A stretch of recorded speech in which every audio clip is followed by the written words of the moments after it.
చాలా మంది విద్యార్థులు ఊళ్ళ నుంచి వస్తూ ఉంటారండి. ఏదో సాధించేయాలి, ఏదో పొడి చేయాలి, అసలు నేను ఆ జాబ్ కొట్టాలి, ఈ జాబ్ కొట్టాలని ఒకళ్ళు ఇంకా అసలు ఎటువంటి ఆలోచన లేకుండా ఆ కోచింగ్ అని, ఈ కోచింగ్ అని, ఆ టాపిక్ అని, ఈ టాపిక్ అని, ఆ ఇన్స్టిట్యూట్ అన్నీ తిరుగుతా ఉంటారు.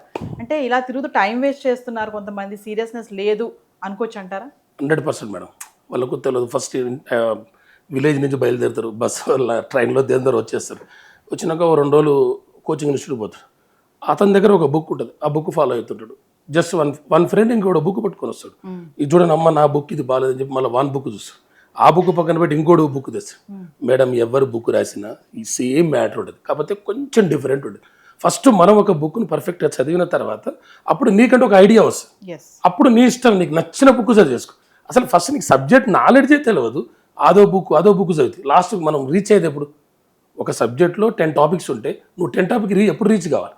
ఏదో ఒక బుక్ను నమ్మేసుకో, ఒక బుక్ను ప్రామాణికంగా తీసుకో.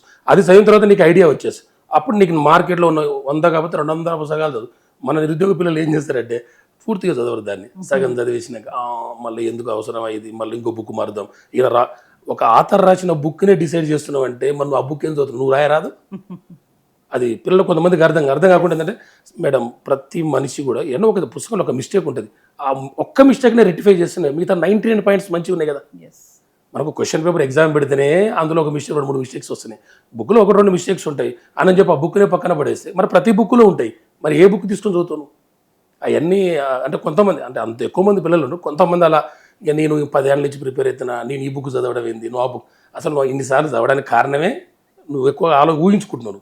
అలాంటి మిస్టేక్స్ లేకుండా ఏదో ఒక ప్రామాణికమైన బుక్ పర్ఫెక్ట్గా తీసుకుంటే 100% రీచ్ కావచ్చు మేడం. అంటే కాంపిటేటివ్ ఎగ్జామ్లో కొన్ని కామన్ టాపిక్స్ ఉంటాయి కదండి. ఇప్పుడు మెంటల్ ఎబిలిటీ, రీజనింగ్ అని ఇవన్నీ కూడా ఏంటంటే అన్ని ఎగ్జామ్స్లో ఖచ్చితంగా బ్యాంక్ కానీ రైల్వే కానీ ఇవన్నీ కూడా. మరి ఇవి పక్కన పెడితే మిగతా సబ్జెక్ట్స్ ఉంటాయి కదా, అంటే వీటికి తక్కువ ఇంపార్టెన్స్ ఇస్తూ ఉంటారా? ఇది ఏముందిలే బుర్ర పెడితే వచ్చేస్తుంది కదా, మెంటల్ ఎబిలిటీ కదా, కొంచెం ఆలోచిస్తే తిక్కగా ఉంటాయి క్వశ్చన్స్ రాసేయచ్చు అని కొంచెం దీన్ని అవాయిడ్ చేస్తూ ఉంటారు. సబ్జెక్ట్ పైన ఎక్కువ ఫోకస్ పెడుతూ ఉంటారు. అది ఎంతవరకు కరెక్ట్ అంటారు? మేడం అన్ని సబ్జెక్ట్స్ ఇంపార్టెంట్. ఇప్పుడు ఒక స్టూడెంట్ ఒక ఎస్ఐ ప్రిపేర్ అవుతుంది. ఎస్ఐలో అర్థమెటిక్ రీజనింగ్ అనేది మెయిన్ రూల్ ఉంటుంది. 200 మార్క్స్ ఎస్ఐ కానిస్టేబుల్ ఎస్ఐకి ఉంటుంది అర్థమెటిక్ రీజనింగ్. జిఎస్ ఒక 200 మార్క్స్ ఉంటుంది. మనకు ఎస్ఐ కానిస్టేబుల్లో అర్థమెటిక్ రీజనింగ్ 200కి 190 వచ్చినాయి. మిగతా జిఎస్లో క్వాలిఫై కాకపోతే జాబ్ ఎవరు కాబట్టి అన్నీ కావాలి మనకు. ఇప్పుడు ఒక ఫ్యాకల్టీ క్లాస్లోకి వచ్చినప్పుడు ఏం చెప్తారంటే నా సబ్జెక్ట్ ఇంపార్టెంట్ రా, ఇదే చదువుకోరా అని చెప్తాడు. ఇది చదువుకుంటే నీకు జాబ్ వచ్చేసరాడు. ఫ్యాకల్టీ ఏంది ఆయన సబ్జెక్ట్ కోసం ఆయన గొప్పగా చెప్పుకుంటాడు. ఇప్పుడు నాది జీకే కరెంట్ అఫైర్స్, ఇదే గొప్ప, ఇదే చదవమని చెప్తా. ఎందుకు? నా సబ్జెక్ట్ కాబట్టి. కానీ స్టూడెంట్స్కి అన్నీ గొప్పే, ప్రతిదీ కావాలి. ఎందుకు? మనం ప్రయోగం చేయట్లే, మనం ఒక లైఫ్ అంబిషన్ కోసం వచ్చు. ఏ సబ్జెక్ట్ని నెగ్లెక్ట్ చేయొద్దు. ప్రతి సబ్జెక్ట్ ఇంపార్టెంట్. దాన్ని ఎంతవరకు చదువుకోవాలి. కాకపోతే మార్క్స్ ఎక్కువ ఉన్నదానికి కొంచెం ప్రిఫరెన్స్ ఎక్కువ ఇవ్వాలి. ఇప్పుడు 200 మార్క్స్ ఉంది మేడం, దానికి ఏం చేయాలి? ఒక 2 hours ఎక్కువ టైం కేటాయించి. సైన్స్ ఉంది 20 మార్క్స్ ఉంది, దానికి ఒక 1/2 hour టైం. ఆ టైం ఇవ్వాలి, కంపల్సరీ టైం అయితే ఇవ్వాలి. ఏ సబ్జెక్ట్ అయినా ఇంపార్టెంట్. అన్నిటిని కూడా చదువుకోవాలి. దేన్ని నెగ్లెక్ట్ చేసినా మళ్ళీ నెక్స్ట్ నోటిఫికేషన్ వస్తుందని నమ్మకాలు కూడా మనకు. మళ్ళీ చదవాలంటే ఎక్కడో విలేజ్ బ్యాక్గ్రౌండ్ నుంచి వచ్చినాం మనం. ఇప్పటికే ఆ డబ్బులు అమ్మ నాన్న, కొంతమంది పాపం పిల్లలు చెప్పకూడదు మేడం, వాళ్ళ మదర్ తాడు కూడా బ్యాంకులో తాకట్టు పెట్టి కోచింగ్ వచ్చిన పిల్లలు కూడా ఉన్నారు. కొంతమంది తండ్రి వాళ్ళ ఇలా చేతులు పట్టుకొని నా కొడుకుని చదివించుకుంటున్న పైసలు అడుక్కొచ్చుకుని. అట్లా మనం ఇక్కడికి వచ్చినప్పుడు మనం చేయాల్సిన పని ఏంది? నా తల్లి నా తండ్రి ఇంత కష్టపడి నాకు డబ్బులు ఇచ్చిండే, నేను దానికి ఏం చేయాలి? నేను ఓడిపోతే పర్లేదు, ప్రయత్నమే చేయవైతే. నువ్వు హైదరాబాద్ వచ్చినావు, ఒకసారి ప్రయత్నం చేయి. ఒకవేళ మిస్టేక్ జరిగింది రాలే, చూసుకో ఎక్కడ మిస్టేక్ చేసినా దాన్ని మళ్ళీ రెక్టిఫై చేసుకుంటే మళ్ళీ ముందుకు వెళ్ళిపోవచ్చు. కానీ పిల్లలు ఏం చేస్తాడో కొంతమంది నా వల్ల కాదు సమాజంలో అనే మాటలు మైండ్లోకి ఎక్కించుకొని వాళ్ళని తప్పుగా దారి పట్టిస్తున్నారు. ఎవరు మేడం ఈ ప్రపంచంలో ఓడిపోని వ్యక్తి ఎవరు? పెద్ద ప్రైమ్ మినిస్టర్లు కూడా ఓడిపోయి తర్వాత రెక్టిఫై చేసుకొని ఎంతోమంది అయినారు. ఎవరైనా ఓడిపోతారు మేడం, ఓడిపోవడం కాదు, ఓడిపోయినా అక్కడనే ఉండడం తప్పు. ఎవరికైనా అపజయాలు గ్యారెంటీ వస్తాయి. దాన్ని పట్టించుకొని నా వల్ల కాదు అని అంటే మరి ఎట్లా? మన జీవితాన్ని మార్చేది ఎవరు? తల్లిదండ్రులు ముసలోళ్ళు అయిపోతున్నారు. రేపు వాళ్ళు మనం చూసుకోవాలి. ఇన్ని రోజులు మనం చూసుకున్నాం. చిన్నగా ఉన్నప్పుడు మన తల్లి మనం ఏం చేసింది? నా బిడ్డని ఒళ్ళో పెట్టుకుంది. ఇప్పుడు మీ అమ్మ కూడా నీ బిడ్డలాంటిది, ముసలిది అయిపోయింది. ఇప్పుడు నీ తల్లి నీ ఒళ్ళో పడుకోవాలంటే, నీ తల్లి నువ్వు చూసుకోవాలంటే నీకంటే ఒక ఐడెంటిటీ ఉండాలి. తల్లి కోరుకునేది ఏంది? నీకు 100 కోట్ల అవసరం లేదు, నా కొడుకు సెట్ అయ్యిండు, హ్యాపీ, ఇంకా నాకు ఏ బాధలు లేవు, నేను ఇప్పుడు చనిపోయినా నాకు ఏ టెన్షన్ లేదని చెప్తుంది. ఆ తల్లికి మనం ఏదో చేసి కొంచెం కష్టపడుకుంటే, మనం ఏదో దేశంతో యుద్ధాలు చేయట్లేదు, ఏదో చేయట్లేదు, ఇంట్లో కూర్చొని ఒక బుక్ పట్టుకొని చదువుకోవడాన్ని దాన్నే కష్టపంటే, బార్డర్లో సైనికుడు చలికి వణుకుతూ గన్ను పట్టుకొని మరి ఆయన ఎవరి కోసం ఉంటుండు? మనకి ఇంత స్వేచ్ఛ ఇచ్చిండు, మనం ఏం చేయాలి?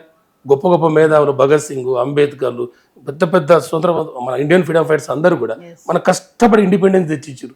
దానికి మనం చేసేది దేశానికి సేవ కాదు, మన తల్లికి మనం సేవ చేసుకుంటే success. Yes. GK Madhu sir ఎలా ట్రైన్ చేస్తారు స్టూడెంట్స్ని, ఎలా సక్సెస్ వైపు తీసుకెళ్తారు అంటే? మేడం నేను ఈ ఫీల్డ్లోకి వచ్చి 20 years దాటిపోయింది మేడం.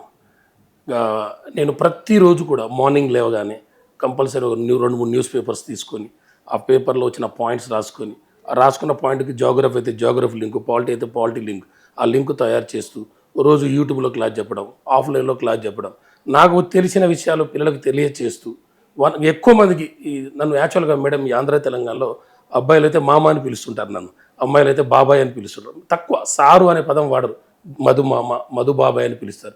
వాళ్ళంతా ఆప్యాయతో నన్ను వాళ్ళ ఫ్యామిలీ మెంబర్స్ చేసుకున్నది. నేను నాకు శ్వాస ఉన్నంత వరకు నా జీవితంలో ఇద్దరికి రుణపడి ఉంటాను మేడం. ఒకటి నా తల్లిదండ్రులు, 2 నా నిరుద్యోగ మిత్రులు.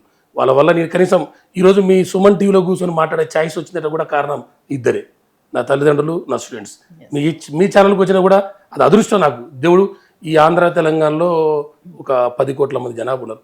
ఆ 10 కోట్లో జీకే కరెంట్ అఫైర్స్ చెప్పే ప్యాకెట్లో 100-200 మంది ఉంటారు. ఆ 10 కోట్ల మందిలో నన్ను ఒక్కరిని చేసినందుకు దీన్ని గర్వంగా ఫీల్ అవుతాను.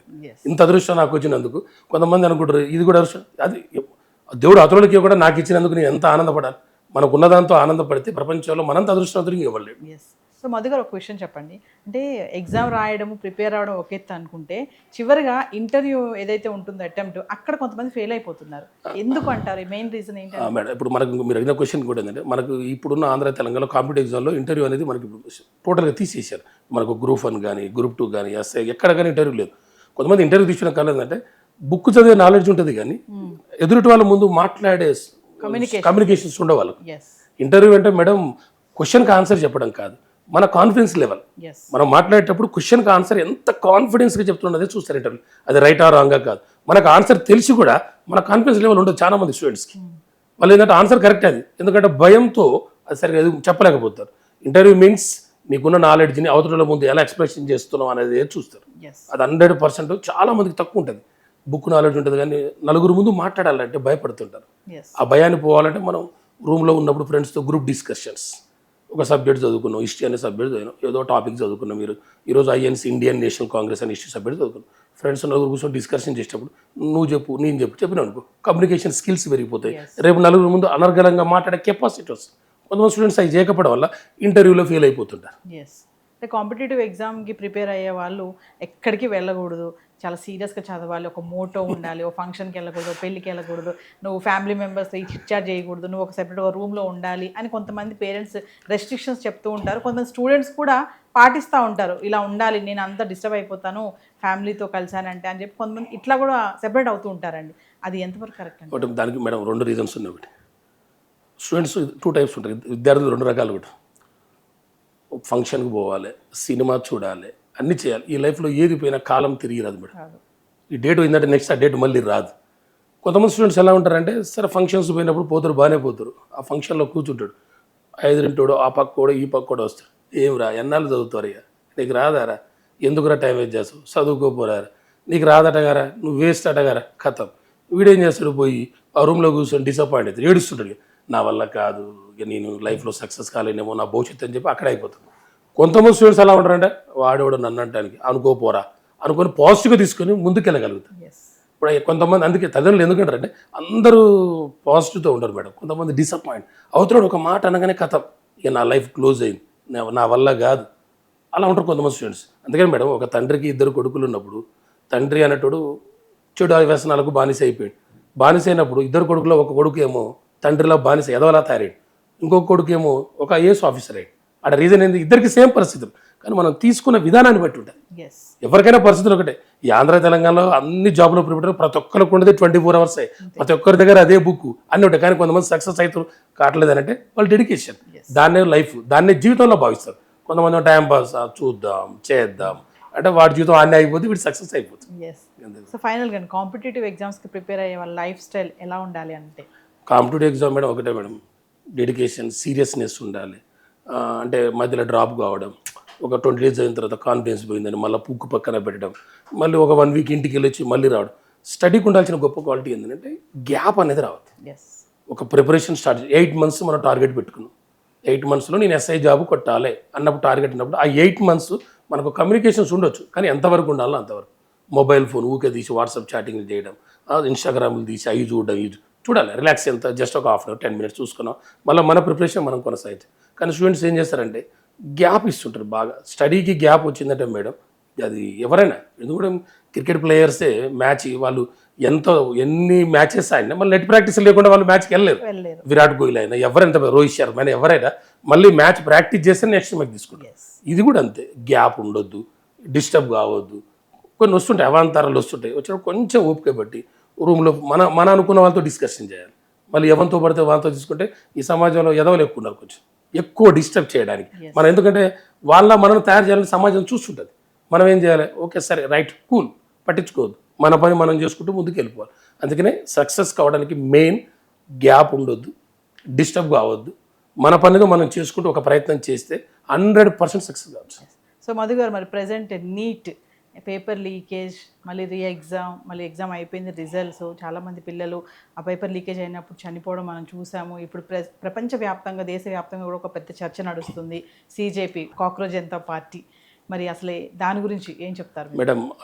దాని గురించి అసలు ఆ నీట్ అంటే ఏంది, ఆ నీట్ అబ్రివేషన్ ఏంది, ఆ నీట్ని ఎవరు కండక్ట్ చేస్తారు, అసలు ఆ నీట్ అనే దాంట్లో ఎన్ని సబ్జెక్ట్స్ ఉంటాయి, ఏ సబ్జెక్ట్స్కి ఎన్ని మార్కులు ఉంటాయి, అసలు ఆ పేపర్ ఎప్పటి నుంచి లీక్ అవుతూ వస్తుంది ఆ పేపరు, అసలు కావడానికి రీజన్ ఏంటిది, అసలు ఇప్పుడు ఆ ధర్మేంద్ర ప్రధాన్ అనే పర్సన్ ఎందుకు రిజైన్ చేయట్లేదు, పిల్లలు అంతా ధర్నాలు చేస్తున్నా ఎందుకు చేయట్లేదు, అసలు మన ఇండియాలో ఇలాంటి సంఘటనలు జరిగినప్పుడు ఎవరెవరు రిజైన్ చేశారు, ఆ ప్రైమ్ మినిస్టర్లు ఎవరు, అప్పుడున్న మినిస్టర్స్ ఎవరు, అవన్నీ కూడా మనం నెక్స్ట్ వీడియోలో చూద్దాం.